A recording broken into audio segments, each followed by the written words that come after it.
अस्सलाम वालेकुम दोस्तों, मैं हूं आपका भाई मोहम्मद एहसानुल हक आजिज़ कादरी। आप देख रहे हैं मेरा यूट्यूब चैनल पहचान जड़ावाला। हम इस वक्त मौजूद हैं रहनुमा पीटीआई जनाब शेख वसीम साहब के साथ। शेख वसीम साहब जड़ावाला की सियासत में एक बेहतरीन किरदार रखते हैं, एक बेहतरीन हवाला रखते हैं। गुज़िश्ता अदवार में ये मुस्लिम लीग नून की तरफ से बहुत अच्छी पॉलिटिशियन किया करते थे। हम इनके उस वक़्त भी मोतरफ़ थे, अब भी मोतरफ़ हैं। आज हमने इनसे कुछ गुफ्तगू करने का इरादा किया और उनसे टाइम लिया। इससे पहले कि मैं आगे बढ़ूँ, मैं चाहूँगा कि अगर आपने मेरा चैनल सब्सक्राइब नहीं किया है तो चैनल को सब्सक्राइब कर लीजिए, ताकि आने वाले जो मेरी वीडियोज़ हैं वो आपको टाइम से मिलती रहें और आप उनसे महजूज़ होते रहें और हम आप तक मालूमाती वीडियोज़ पहुँचाते रहें। मैं तारुफ़ करा दूँ शेख वसीम साहब से कि तो हम गुफ्तगू करेंगे। जो हमारी आज की टीम है इंटरव्यू में हिस्सा लेगी, उसमें शामिल है जनाब जाफ़र हुसैन सुल्तानी साहब, पहचान जड़ावाला के सीनियर मेंबर हैं। इनके साथ मौजूद हैं जनाब आफ्ताब अहमद जावेद साहब। आफ्ताब अहमद जावेद साहब के बाद जनाब मोहम्मद हसनैन साहब हमारे साथ मौजूद हैं। तो आइए हम शेख वसीम साहब के पास चलते हैं। जनाब शेख साहब, सबसे पहले तो आपका बहुत बहुत शुक्रिया कि आपने हमें टाइम से नवाजा और आज के हमारे चैनल के लिए आपने ख़ुसूसी तौर पर वक़्त निकाला। आज हम आपसे बहुत सारी बातें करना चाहते हैं, लेकिन चाहेंगे कि हम वक़्त भी कुछ ज़्यादा ना करें कि मेरे चैनल के जो नाज़रीन हैं वो वीडियो को लेंथी देखकर कहीं छोड़ ना दें। लेकिन मुझे यकीन है कि हमारी गुफ्तगू ऐसी होगी कि हमारे नाज़रीन आखिर तक हमारा साथ देंगे। तो नाज़रीन, आइए हम चलते हैं शेख वसीम साहब के पास। शेख साहब, माशाल्लाह पॉलिटिशियन मैं इसका मोतरफ़ हूँ। आपकी जो सियासत है वो पहले भी एक जुनूनी हुआ करती थी जब आप मुस्लिम लीग नून में थे।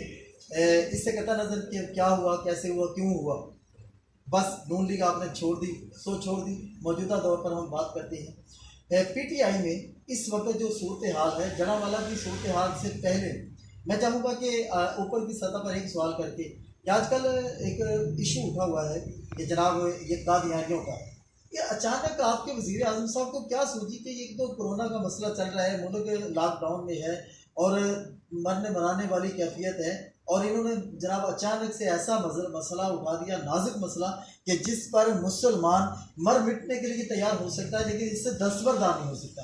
तो इनको क्या सूझी कि जनाब अचानक ये अजीब सा मसला लेकर अवाम में ला दिया, तो जनाब ये अजीब सा माहौल बना दिया। हर मुसलमान इस वक्त मुज़दरब है। अब इस पर क्या कहेंगी कि क्या बना ये इस वक्त आपके ज़हन का? बिस्मिल्लाहिर्रहमानिर्रहीम। सबसे पहले मैं खान साहब आपका और आपकी टीम का शुक्रिया अदा करता हूँ कि जिन्होंने आज मेरे साथ काम करने का मौका दिया। तो मैं असल सवाल की सब तरफ आता हूँ कि काफ़ी दिनों से मीडिया से और आपने ये जो क्वेश्चन किया है मुझे कादियानियों के हवाले से, ये इशू बढ़ा हुआ है। देखें, बात यह है कि खान साहब ने जो किया अपनी समझ से किया, कादियानियों को शामिल किया उसमें। तो मैं समझता हूँ कि अगर हम एक साइड पे देखें तो ये बहुत गलत किया है, हम नहीं मानते इस चीज़ को, ठीक है। लेकिन जब हम दूसरी साइड देखते हैं तो इमरान खान साहब ने अपनी साइड सेव करते हुए उनको इसमें शामिल किया और ये करना ज़रूरी था। अगर उस जगह पे आप भी होते उस वक़्त वज़ीर आज़म जिस वक़्त अब इमरान खान हैं, तो ये बिल पास करना पड़ना था। कुछ मजबूरियां उन लोगों की भी हुई। सर, यही कदम जब मुस्लिम लीग नून उठाती है तो वो गद्दार वतन होती है, गद्दार इस्लाम होती है, पता नहीं काफिर होती है, क्या क्या होती है। अब आप कह रहे हैं कि अब ये इसी उसकी जगह मैं होता तो मुझे भी ये करना पड़ना था। जब नून लीग करती है तो फिर वो गद्दार भी हो जाती है, मुशरिक भी हो जाती है, काफिर भी हो जाती है। अब आप उसको इस तरह डिफेंड करते हैं कि जनाब ये उन्होंने बहुत अच्छा किया है। बल्कि ये आपका पॉइंट ऑफ व्यू है। मैं जड़ावाला की तरफ आता हूँ। जड़ावाला में इस वक्त जो सियासत चल रही है, इलेक्शन के दिनों में आप भी ज़ाहिर है कि वोट मांगने के लिए निकल रहे थे, हर बंदा निकल रहा था। आज जो वोटर है वो इंतहाई परेशानी का शिकार है। जो वोटर है वो भूखा मर रहा है। आज आपके सियासतदान कहाँ हैं, आपके एमएलए कहाँ हैं, आपके एमपीए कहाँ हैं, वो आवाम में क्यों नजर नहीं आ रहे? साहब आपने बहुत अच्छा सवाल किया कि हमारे एमपी एमएलए कहाँ। देखिए, हमारे वज़ीर आज़म साहब ने 12,000 का पैकेज दिया। उसके बाद अब हमारी टाइगर फोर्स तैयार है, लोगों के घरों में राशन जाएगा, ठीक है। उसके साथ हम ईद का पैकेज का भी ऐलान कर रहे हैं, वो भी लोगों को मिलेगा। अब ये देखें कि जिन लोगों को 12-12 हज़ार रुपया मिल रहा है घर बैठे, और जो बेनज़ीर इनकम सपोर्ट के 4-4 हज़ार रुपये वाले बंदे थे, उनको हमने इकट्ठे 3-3 माह के पैसे दे दिए। असास के जो 3-3 हज़ार वाले बंदे थे, उनको हमने 4-4 महीने के इकट्ठे पैसे दे रहे हैं। अब जब गवर्नमेंट खुद इमरान खान साहब कर रहे हैं, तो हमारे एमपी एमएलए तो उनकी इम्प्लीमेंट ही करेंगे ना।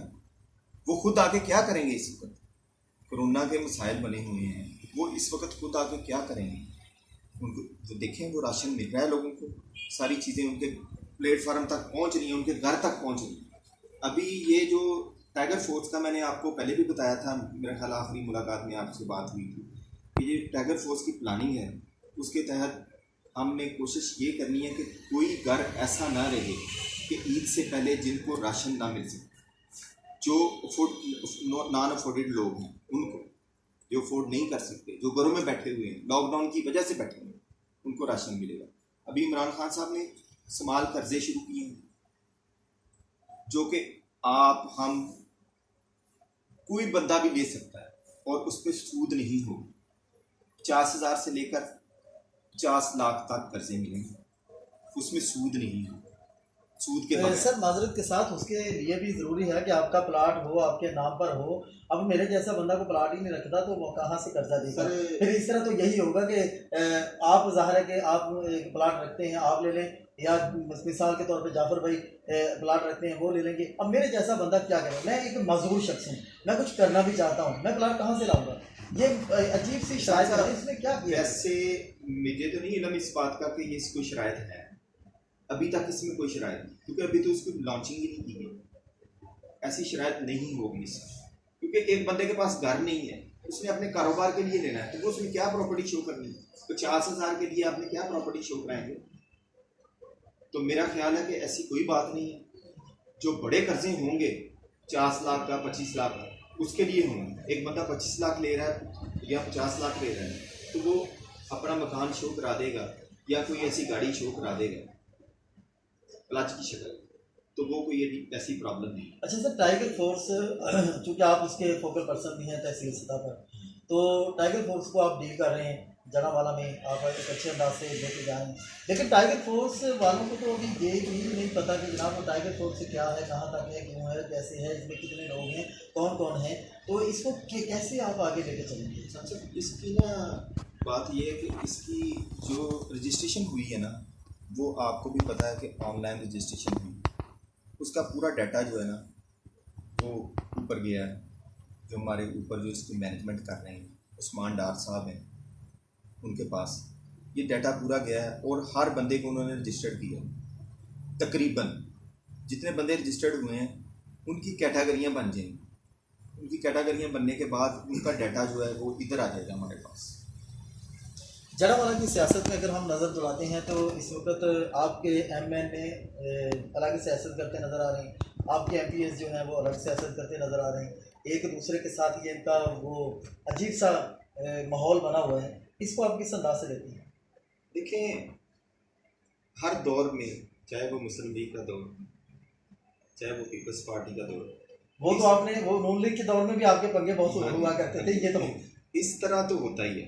अभी देखें ना कि जब नून लीग का दौर था तो तलाल और हैदर राय हैदर की नहीं बनती थी, रूस का अलग ग्रुप था, तलाल का अलग ग्रुप था। ये ऐसा जो है ना हर गवर्नमेंट में होता है।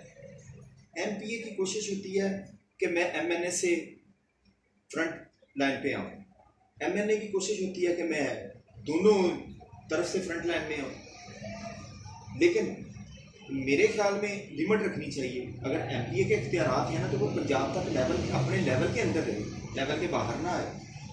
अगर एमएनए है वो अपने लेवल से काम करे।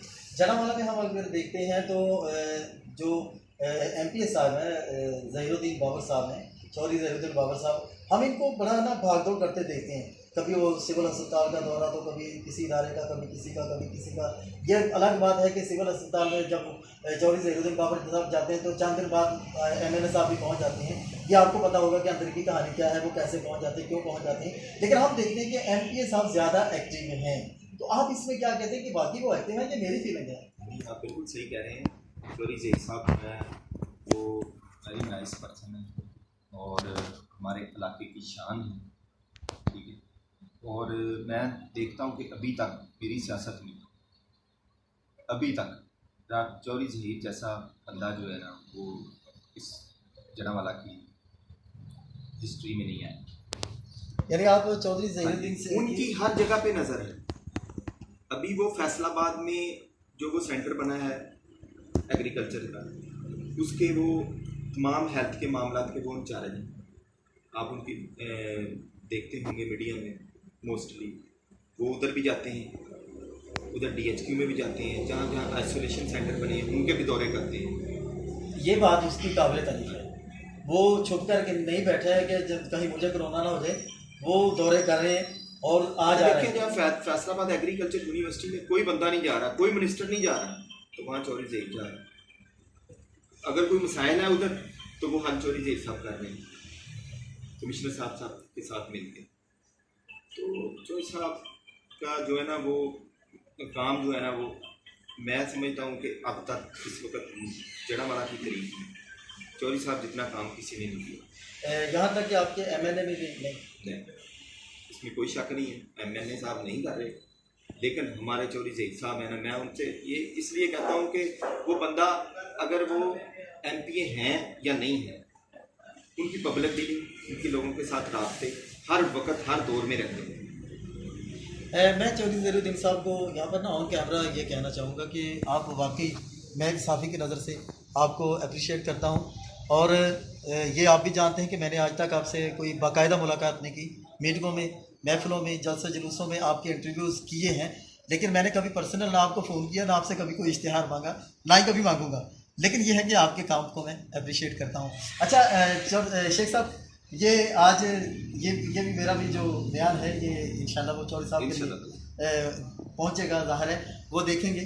तो ये हकीकत है कि मैंने उनके काफ़ी सारे इंटरव्यूज़ किए हैं, लेकिन मैंने कभी पर्सनल उनको फ़ोन नहीं किया, ना इनको किया, ना अली अख्तर साहब को किया, ना तैमूर को किया, किसी को भी मैंने कभी टच करने की कोशिश नहीं की। और ज़ाहिर है कि साफ़ी का एक होता है कि जनाब अपने इदारे के लिए कोई इश्तिहार वगैरह की डिमांड की जाए। मैं अल्हम्दुलिल्लाह आपको पता है कि मैं कभी किसी से भी नहीं करता। तो अच्छा, ये इसका ये मतलब हरगिज़ नहीं है कि हमारी कोई ज़रूरियात नहीं है। मैं एक माजूर बंदा हूँ, मैं किसी के सामने यूँ हाथ नहीं फैला सकता, मेरी खुददारी गवारा ही नहीं करती। मैं भूखा मर जाऊँगा, किसी के सामने हाथ नहीं फैलाऊँगा। मैं आपसे ये सवाल करता हूँ, चूँकि आप पीटीआई के जनावाला के एक अहम इंसान हैं, आपने मेरे जैसे लोगों के लिए, माजूर लोग जो हैं, मेरी जो फील्ड के लोग हैं, इनके लिए आपने क्या इक़दाम उठाए हैं, क्या किया है आपने? मैं कह सकूँ कि यार मेरे माजूर भाइयों के लिए, किसी नाबीना के लिए आपने कोई काम किया हो, किसी माजूर के लिए, कोई गूंगा है, बहरा है, कोई ऐसा कोई आपके पास एग्जाम्पल है तो प्लीज़ शेयर कीजिए। और क्या था? असल में चौधरी साहब ने पिछले दिनों में मुख्तलिफ़ जगह पे जो ये सेंटर बने हुए हैं स्पेशल एजुकेशन के, उसमें आपने देखा होगा कि अंधे लोग भी होंगे, बहरे लोग, उनके लिए बहुत काम किया है, उनके डोनेशन दिए हैं काफ़ी सारे पर्सनली लेवल पे, ठीक है। ये बात आपकी सही है कि आप जैसे बंदे जो हैं, इनके बारे में मैं उनसे बात करूँगा कि हम हर चीज़ के बारे में सोचते तो हैं, लेकिन कभी हमने ये नहीं सोचा कि एक सेंटर से हट के जो लोग बैठे हैं घरों में या जो कोई काम कर रहे हैं और वो स्पेशल पर्सन है, उनके लिए कुछ ना कुछ होना चाहिए। ये आपकी बात सही है। मैं ये गवर्नमेंट तक भी पहुँचाऊँगा कि जो स्पेशल पर्सन है उनके लिए कुछ ना कुछ जो है ना गवर्नमेंट के कोटे से कुछ ना कुछ होना चाहिए। चाहे तो उनको कोई ऐसी जो जॉब की हमी है, उनको कोई ऐसी स्पेशल जॉब्स दे दी जाएँ। सर जॉब्स के हवाले से माजरत के साथ ये मैं ऑन कैमरा ही बात करूँगा कि नवाब शरीफ वसीर मेरे दीवार के साथ दीवार संगी है और पूरे मोहल्ले की हमारी ना तारी रखी थी उसने 3 साल पहले, इलेक्शन से भी 2 साल पहले। तो उस वक्त पूरे मोहल्ले के सामने उसने मुझे कहा था कि इसी तरह मैंने सवाल कर दिया था कि क्या किया आपने हमारे लिए, बतौर हमसाया आपने क्या किया है या बतौर शहरी आपने क्या किया है हम जैसे मजदूर लोगों के लिए। तो उसने कहा था जी कि लो जी आइंदा मैनू होना दे तो भाई पहली नौकरी तेरी। अब ये 3 साल तो गुजर चुके हैं, अब वो पहली नौकरी कब आ रही है मुझे नहीं पता, बट अब ये है कि जो इस तरह के लोग हैं जो नहीं सामने आ रहे, मैं उनको जानता हूँ, मैं ऐसे लोगों को भी जानता हूँ कि जो 2 वक्त की रोटी के लिए परेशान होते हैं लेकिन वो बाहर निकलना दोबारा नहीं करते। खुदा के लिए आप उनके लिए कुछ करें, पीटीआई की हुकूमत उनके लिए कुछ करे। ये नवाज शरीफ वसीम जिस तरह की नौकरी का वो वादा तो कर लेता है लेकिन बाद में वो कहता अच्छा इश्तिहार देखो, फिर देखेंगे।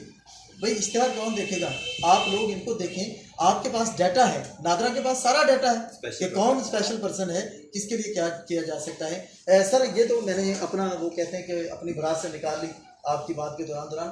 तो जड़ावाला में जो सूरत हाल चल रही इदारों के हवाले से, क्या आपके ख्याल में जड़ावाला के इदारे, क्योंकि आपकी एक जिम्मेदारी ये भी है कि आप इदारों में जाएं, उनका काम देखें, उनके काम को सुधारें, कहीं पे अगर आप गाड़ देखते हैं, क्या आप समझते हैं कि सारे इदारे बेहतर चल रहे हैं, सिविल अस्पताल बेहतर चल रहा है, DDHO ये मेडिकल स्टोर वगैरह सारे बेहतर चल रहे हैं, अताई डॉक्टर्स जो हैं कि जड़ावाला में कोई नहीं है, क्या आप समझते हैं कि ये सारे ठीक काम करें?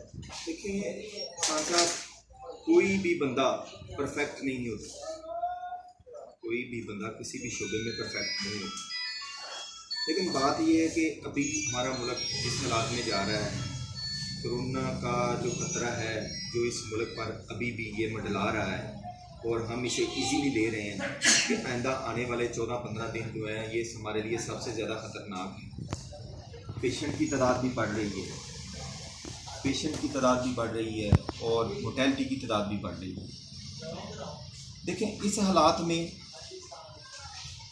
सब लोग काम कर रहे हैं और किसी को भी इस वक्त गवर्नमेंट ये नहीं कह सकती कि आप काम गलत कर रहे हो, आप सही नहीं कर रहे, क्योंकि गवर्नमेंट की सारी तवज्जो इस वक्त लॉकडाउन से मुतासरीन की तरफ है और दूसरा कोरोना की वबा ने जो तबाही मचाई हुई है उसकी तरफ।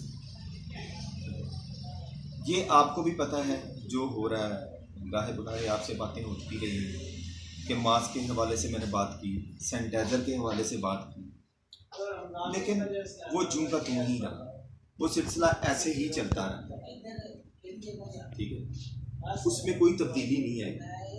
बस इतनी तब्दीली आई कि गवर्नमेंट ने खुद ही मास्क जो हैं वो फैक्ट्रियाँ ऑन करवा के मास्क मार्केट में बेच दिए और अब मास्क जो है मार्केट में 10 रुपये का मिल रहा है। यानी आपकी गुफ्तगू से हम ये अंदाज़ा कर सकते हैं कि गवर्नमेंट तो कर रही है लेकिन जड़ावाला के इदारे जो हैं वो उनसे आप मुतमईन नहीं हैं?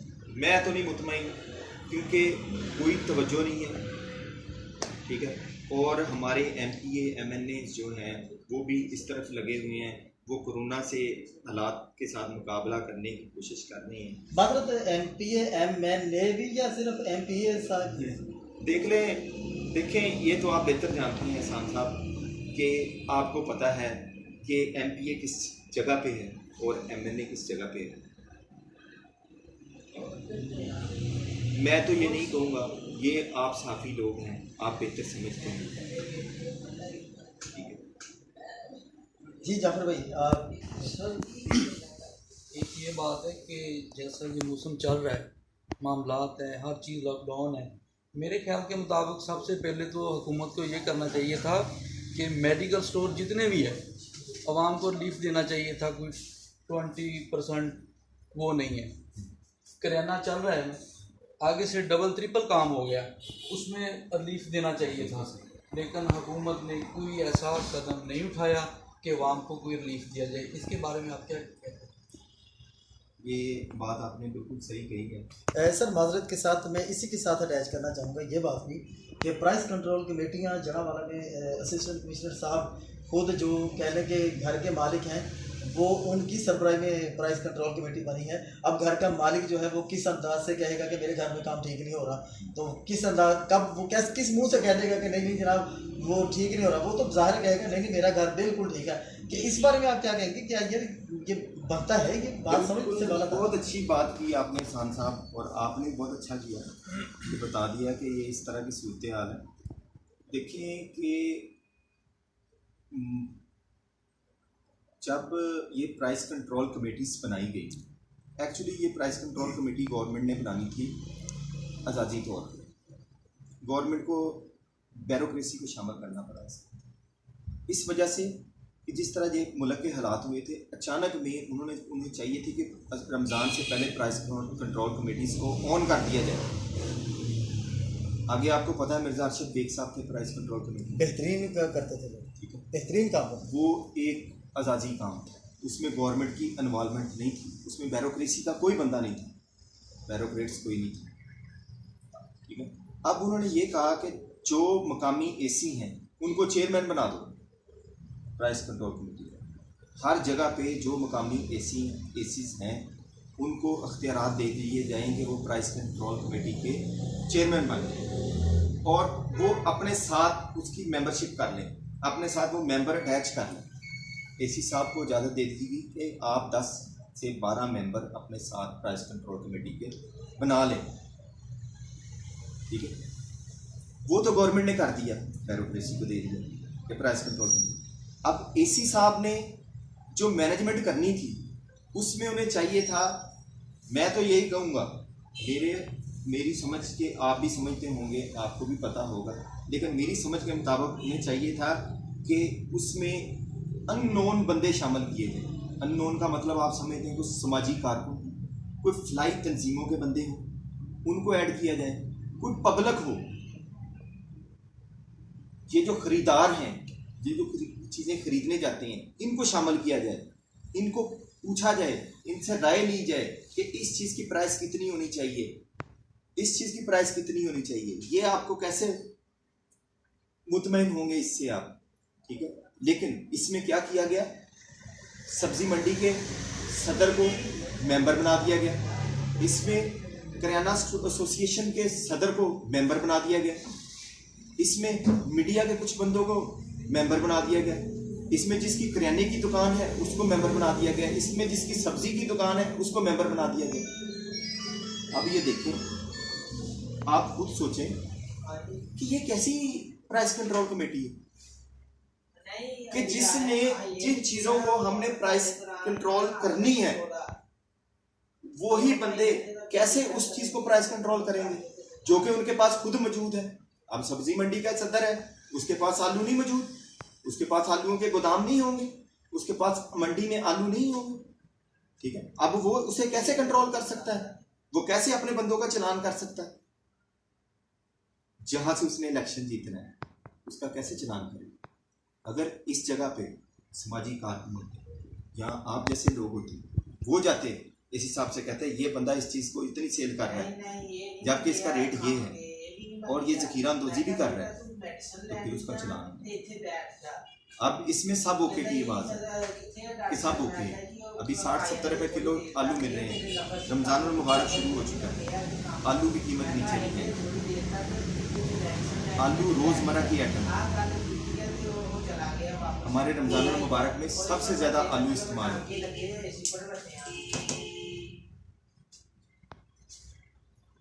चीनी को देख लें आप, 78 रुपीज़ में मिल रही है।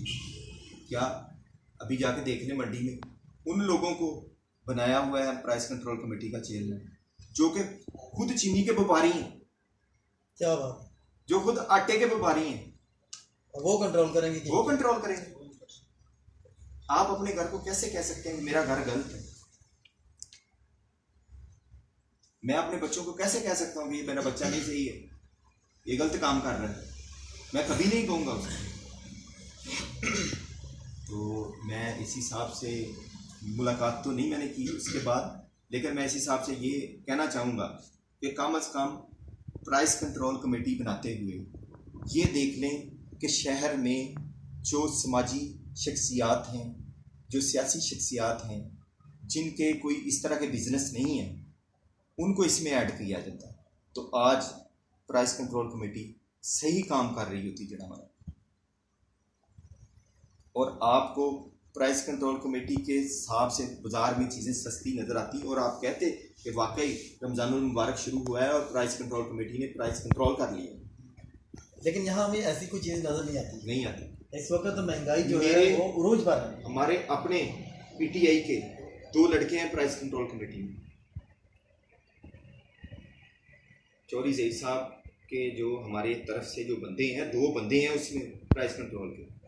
यकीन करें ना किसी का उसमें कोई बिजनेस है, अननोन बंदे हैं, पॉलिटिकल बंदे हैं। बिलाल मुस्तफ़ा साहब, बिलाल मुस्तफ़ा साहब को आप जानते हैं कि वो एक पॉलिटिकल बंदा है, ठीक है। ना उसका कोई चीनी का कारोबार है, ना उसका कोई करियाने का कारोबार है, ना उसका कोई आलू का कारोबार, लेकिन 1-2 बंदे क्या कर लेंगे, 2 बंदे कुछ नहीं करते। क्या कर लेंगे। इस तरह की प्राइस कंट्रोल कमेटी बननी चाहिए थी। अच्छा सर, आजकल जो कोरोना की वबा चली हुई है तो हुकूमत ने लॉकडाउन का ऐलान किया था, तो जड़ावाला की आवाम जो है वो मतलब हम देखते हैं कि डबल सवारी भी हो रही होती है और मास्क भी ये यूज़ नहीं करते। तो हमारे चैनल के तवज्जुह से आप आवाम को क्या पैगाम देंगे, पूरी दुनिया मतलब पूरे पाकिस्तान की आवाम को और ख़ास तौर पर जड़ावाला की आवाम को इस लॉकडाउन के हवाले से? असल में भाई मैं हसान साहब से यही बात करने वाला था, अभी कुछ देर बाद आपने बात कर दी, सवाल कर दिया कि बाकी तहसील ज़िला के हवाले से जड़ावाला में लॉकडाउन की जो सूरत हाल है ना बहुत ख़राब है। मैं तो इसको लॉकडाउन नहीं कहूँगा। देखें, आम दिनों में इतना रश नहीं बाजार में होता जितना इन दिनों में है, लॉकडाउन के दिनों में, ठीक है। 5 बजे तक आप लॉकडाउन करते हैं, 5 बजे के बाद देख लें, इतना दिन के टाइम रश नहीं होगा, 5 बजे के बाद रश होगा। मैं इंतज़ामिया से ये कहूँगा कि इसको कंट्रोल करें।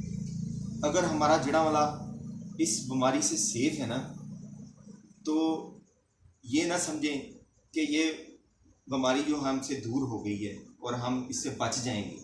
अगर हम सोशल डिस्टेंस पैदा नहीं करेंगे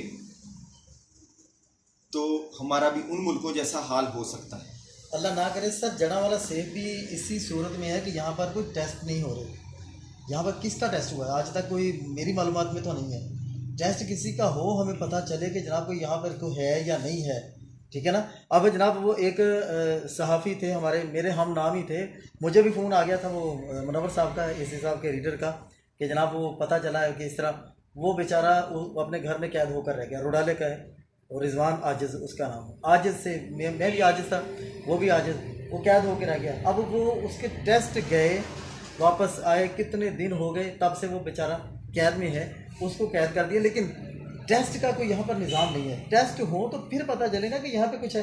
अब यहाँ पर बाज़ार में चले जाएँ, लड्डा बाज़ार में चले जाएँ, मस्जिद बाज़ार में चले जाएँ, गुरुद्वारा मदनी बाज़ार में चले जाएँ, आप मंडी बाज़ार में चले जाएँ, मार्केट बाज़ार में चले जाएँ, सारी दुकानें खुली हुई हैं, टोटल बाज़ार खुले हुए हैं और वहाँ पर वो शटर नीचे फेंके हुए हैं। गाहक आया, गाहक अंदर किया, शटर नीचे गिराया, सौदा दिया, गाहक बाहर निकाला, शटर फिर नीचे। ये सिस्टम चल रहा है। क्या ये इंतज़ामिया को नहीं, आप देख रहे हैं, मैं देख रहा हूँ, ये देख रहे हैं, इंतज़ामिया को नज़र नहीं आ रहा कि ये सब कुछ हो रहा है? इसको लॉकडाउन कहते हैं तो फिर अजीब सूरत हाल है। साहब, मैंने पहले भी कहा कि मैं इसको लॉकडाउन नहीं कहूँ। आप टेस्टों की बात कर रहे हैं, अगर हमारे पास इतनी फैसिलिटीज़ नहीं है गवर्नमेंट के पास कि वो हर बंदे का टेस्ट कर सके, आपको भी इस बात का इल्म है कि जितनी किट्स आई हैं, जो सिलसिला कार है, हम हर बंदे का टेस्ट नहीं कर सकते, लेकिन हम आइसोलेशन तो कर सकते हैं, हम सोशल डिस्टेंस तो कर सकते हैं। अगर हम ये जिस तरह आवाम फिर रही है बाहर, अभी भी आप देख लें, अभी आप बाहर जाएंगे देखेंगे, मैं कहता हूँ एसी साहब किधर है, इंतज़ामिया किधर है, इसे कंट्रोल करें। ये आपने कंट्रोल करना है, ठीक है। दुकानें खुली हैं, ये हमने आवाम ने तो नहीं कंट्रोल करना, ये ना पॉलिटिकल किसी बंदे ने कंट्रोल करना है, ना MP MLA साहब ने आगे करना है। ये इंतज़ामिया की है ज़रूरत, इंतज़ामिया ने करना है इसको, ठीक है। तो अगर हम इस सिचुएशन में लॉकडाउन भी ना करेंगे, मैं तो ये कहना चाह रहा हूँ, एक टेस्ट नहीं है आपके पास, एक लॉकडाउन नहीं है, तो फिर तो अल्लाह ही हाफ़िज़ है हमारा। तो अगर हमारे टेस्ट नहीं हो रहे तो कम अज़ कम हमें चाहिए सोशल डिस्टेंस तो पैदा करना, ताकि खुदा ना खास्ता 100 में से किसी एक बंदे को है, उसका हम टेस्ट नहीं करवा सकते, गवर्नमेंट नहीं कर रही या उनके पास किट्स नहीं है, ठीक है, लेकिन वो बंदा सोशल डिस्टेंस से हमसे दूर तो रहेगा ना। हम अगर हम बाहर ना निकलेंगे, जब हम इकट्ठे होंगे, हजूम में होंगे, तो वहाँ ज़्यादा चांस है, बिल्कुल अनजाने में न जाने कभी। वहाँ किसी को ये तो नहीं पता कि खुदा न खास्ता किसी बंदे को कोरोना है, तो मैं इंतज़ामिया से कमज़ोर अपील करूँगा कि जैसे भी हो ये लॉकडाउन को ड्रामा ना बनाएं, लॉकडाउन को लॉकडाउन के हवाले से करें जैसे सिंध में हो रहा है, ठीक है, जैसे दूसरे शहरों में हो रहा है। मुझे अभी लाहौर से फ़ोन आया, लाहौर में इतना सख्त लॉकडाउन हो रहा है कि एहसान साहब मैं तो गया नहीं, मुझे सिर्फ फ़ोन पर उसने बताया, आपको शायद इल्म हो या मीडिया में आपने देखा होगा, सख्त तरीन लॉकडाउन हो रहा है। तो आपकी बात बिल्कुल ठीक है सर। ये तो बात हो गई इंतज़ामिया की, तो आवाम को आप कुछ पैगाम देना चाहें कि आवाम भी इंतज़ामिया के साथ कुछ कोऑपरेट करे कि डबल सवारी पे या मास्क की पाबंदी पे। हम यहाँ पे देखते हैं, चलो इंतज़ामिया की तो बात हो गई कि वो भी ना है इस चीज़ में, लेकिन आवाम भी कुछ कोऑपरेट नहीं कर रही अपने तौर पे, घरों में महफूज रहें या मास्क वगैरह यूज़ करें। तो इस बारे में आप आवाम को क्या पैगाम देंगे? देखिए, बात ये है कि आवाम इस चीज़ को ईजी ना ले कि अब ख़तरा टल गया, हम बाहर निकल आएँ, मास्क उतार दें, सैनिटाइज़र यूज़ ना करें और सोशल डिस्टेंस ना रखें और हम बाज़ारों में फिरते रहें, डबल सवारी करते रहें, ठीक है। बात ये है कि आने वाले 14-15 दिन जो WHO कह रही है वो इससे ज़्यादा ख़तरनाक हो सकते हैं। मोर्टेलिटी रेट्स बढ़ सकता है, पेशेंट बढ़ सकते हैं, ठीक है। तो इसलिए मैं तो आवाम से यही कहूँगा कि वो अपने घरों में रहें, ठीक है, सोशल डिस्टेंस रखें, साबुन से हाथ धोएं और डबल सवारी से परहेज़ करें, क्योंकि डबल सवारी होगी तो सोशल डिस्टेंस ख़त्म हो जाता है। सर बहुत बहुत शुक्रिया आपका, आपने मुझे इतना सारा टाइम दिया। आखिर पे मैं आखिरी सवाल कहने या कि एक डिमांड कहने, पहचान जाना वाला हमारा यूट्यूब चैनल, इसके बारे में आपका क्या इज़हार ख्याल है? साहब मैं तो पहले ही से सब्सक्राइब कर चुका हूँ और लाइक भी कर चुका हूँ और मैं सबसे ज़्यादा आपकी जो चैनल पे इंटरव्यूज़ वगैरह वो ही देखता हूँ, ठीक है। आपकी जो सहाफ़त के हवाले से जो आपकी कुर्बानियाँ हैं उन्हें कभी फरामोश नहीं किया जा सकता। जैसी सहाफ़त है जनावाला में आपको भी पता है, लेकिन मैंने जब तक देखा है आपसे, जब से देख रहा हूँ, आप जब से मीडिया में आपने पाक और साफ सहाफ़त की, ठीक है, और हमेशा सच का साथ दिया, चाहे उसके आगे कोई दीवार ही क्यों ना बन जाए, आपने हमेशा सच।